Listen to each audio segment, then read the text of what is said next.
Chapter 25, Aether, Honor. The ponies were all staring at Samus and Spike in shock after hearing their description of events. What was that? Twilight finally demanded. From the sound of it, it was a dimensional rift of some sort, Discord explained. A naturally occurring version of those mirror portals you and Sunbud are so fond of. He cackled briefly as both Twilight and Celestia looked away. Though from the sound of this one, it connected to a dimension that was inimical to life as we know it. Anything adapted to our dimension would probably die a slow, painful death just from being in that dimension, and vice versa. More or less, Samus confirmed. The ing native to that world, Dark Aether, couldn't manifest physically in Aether without possessing a host of some sort, and without proper shielding, even the air of Dark Aether was lethal to us. Spike was barely functional after that brief jaunt, and the slightest brush against any of the open sores left by his exposure to Dark Aether's atmosphere caused him intense pain and nausea. Its wide draconic adaptation is a double-edged sword, Spike explained. Given enough internal energy, a dragon can adapt to any environment, if the adaptation process doesn't kill them. Unfortunately, the amount of energy a lot of those adaptations require lends heavy weight to the latter being the actual outcome. Except when Phasen's involved? Rainbow asked. Yeah, Spike chuckled. Except with Phasen. Of course, we didn't figure all that out right away, Samus explained. At that point, my priority was finding any sort of base, Federation or otherwise, and raiding any medical supplies they had to bandage Spike. Moving forward, Samus was relieved to find a remote upload point shortly afterwards.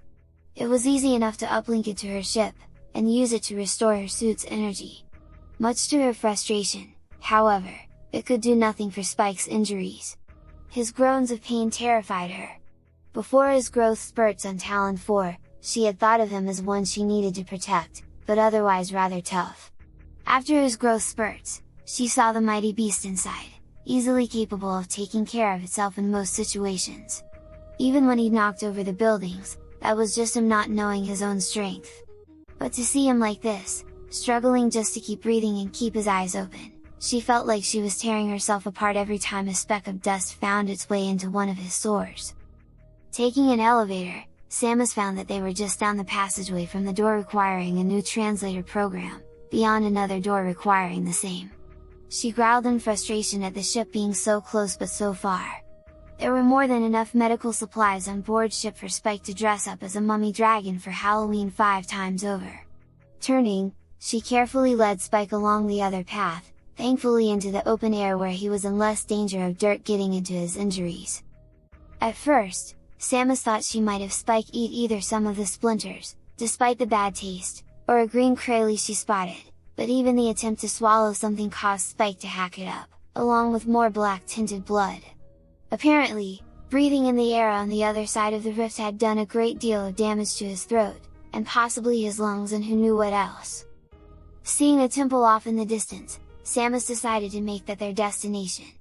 It was either a temple of a native species, or of Chozo origin. Either way, it was likely to have some sort of tech she could cannibalize. If it was native, her Chozo computer could find a way to make use of it. If it was Chozo, they probably left her a heal beam specifically for the damage Spike would take in that other world. Heal beam? Celestia asked in her most deadpan voice. Seriously? I wouldn't have put it past them, Samus replied bluntly.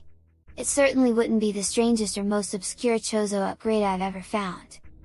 Would probably be great in the video game adaptation for co-op campaigns, Rainbow muttered, still taking her video game adventure notes from the story, once more causing Pinky and Discord to giggle.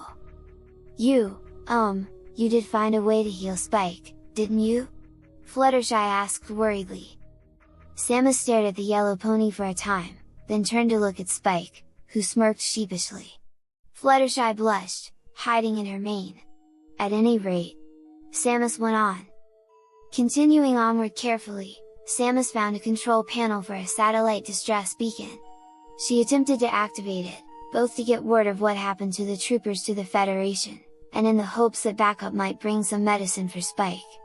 Unfortunately, the signal couldn't get through the atmospheric conditions, and she was forced to continue on towards the temple, hope pushing her steps.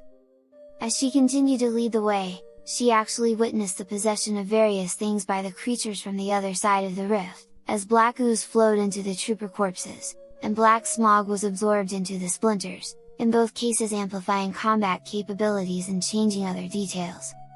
It was shortly before her first witnessing of the possession of the splinters, converting them into dark splinters, that she found the remnants of the GFS tire and final proof that the troopers she was sent to help were all dead.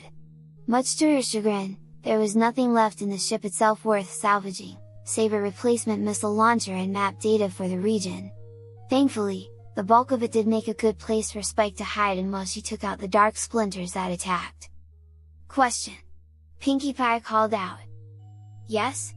Samus asked, a little perturbed by the untimely interruption.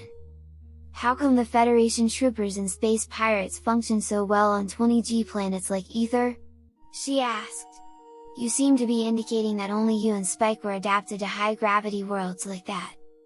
The standard trooper armor includes gravitational dampening circuitry, Samus explained.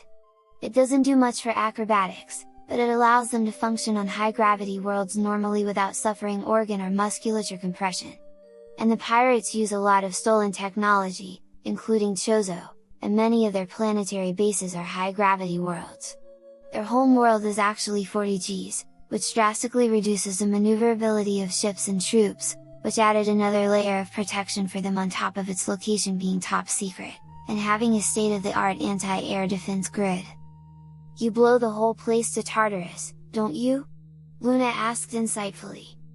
Samus held up Pinkie's spoiler sign, making the pink pony giggle, before continuing her tale. Further progress towards the temple resulted in Samus collecting the last of the trooper logbooks, the first sighting of a native in the form of a Luminoth corpse, and further signs of the deterioration of Spike's health. She prayed to the Chozo spirits that something would be left that she could use to heal Spike. She couldn't lose him, she couldn't. Partway into the temple, a security field activated, trapping Samus in a circular area along with several splinters which soon became possessed. She was actually glad Spike was outside the field. He didn't even have the energy now to try and break through. When the largest cocoon up above burst open and the alpha splinter broke free, she braced herself for the fight. She was rather unsurprised when it, too, became possessed by a dark fog. However, she was too experienced, and too determined, to be slowed for long. Despite taking some bad damage, she had it down and dusted within a couple minutes. After the defeat of the Dark Alpha Splinter, a glowing white sphere was released. It rapidly bonded with Samus' power suit, though the tech couldn't be analyzed right away. Still, it caused no problems with her suit, and the pathway up into the main part of the temple opened. Shrugging her shoulders, she beckoned Spike to follow her up. When he struggled to comply, she moved to help him. Reaching the center of the temple up above, she saw a massive energy storage unit suspended from the open ceiling, hanging over some sort of control device beneath that stood taller than her and wider than Spike was long. Before she could take in much more beyond that, besides the construction seeming both ancient in style and brand new, her attention was captured by a living Luminoth. His body was somewhat insectoid in appearance, slightly reminiscent in shape of a wingless dragonfly with only 4 limbs. His body was a mix of brown and red, with white fur on his chest, and antenna-like ears waving atop his head. His limbs were quite thin, and from a purely visual perspective he seemed frail. However, Samus could feel the immense energy abilities the figure possessed, even before she saw him float as though it were nothing. "Do not be afraid," he said in Chozo, though his sentence structure was more formal than Samus was used to, and his accent was slightly strong. "I am Umos, Sentinel of the Luminoth. Though I would wish to tell you the grim tale of my world's fate, we both have more immediate concerns. Your companion is dying of dark ether poisoning. I must work fast if I am to save him, and I will need your help. If you can save my son, I'll do anything," Samus replied fervently, also in Chozo, though her speech was somewhat stilted. Nodding, Umos beckoned her close as he floated to Spike's side, white-yellow light pouring from his hands and into the wounds.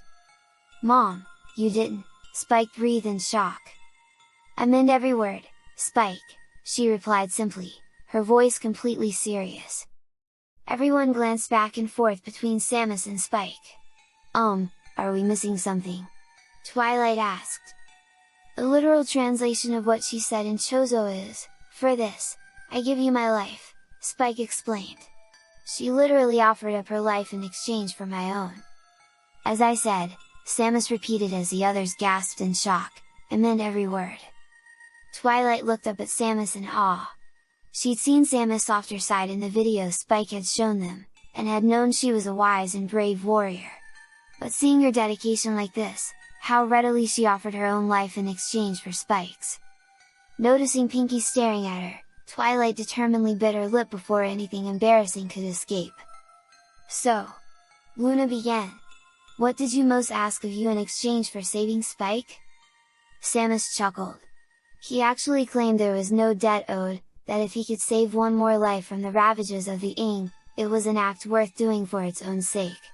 When I insisted, he said I could pay him back by saving his world.